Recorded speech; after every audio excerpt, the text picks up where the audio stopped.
আজকে সকালবেলা ব্রেকফাস্টে আমি একটু পাস্তা বানিয়েছিলাম সব রকম ভেজিটেবল দিয়ে। তারপরে ব্রেকফাস্ট করে আমরা গেছিলাম আম পাড়তে। তো এটা হচ্ছে আমাদের জায়গা, এখানে আম গাছ কয়েকটা আমাদের লাগানো হয়েছে, 4-5টা মতো। তো সেখানে কিছু কিছু আম হয়েছিল বেশ বড় বড়, অনেকগুলো আম চুরিও হয়ে গেছিলো, তার জন্য আমরা আমগুলো সব পেড়ে নিলাম। আমি, বাবা, দাদু, বাবান, আমার ভাই বোন সবাই মিলে একসাথে গেছিলাম আম পাড়তে। দেশের বাড়িতে এই একটা মজা, বেশ অনেক গাছপালা থাকে, এই আম পাড়া এই মজাগুলো খুব থাকে।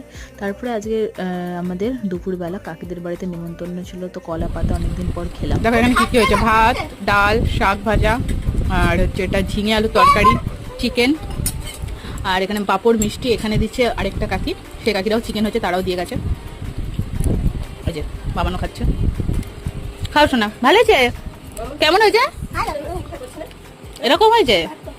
তারপরে বিকালবেলা বৃষ্টি এসেছিল, ছাদে আমরা একটু বৃষ্টিতে ভিজলাম, মজা করলাম। Tata bye.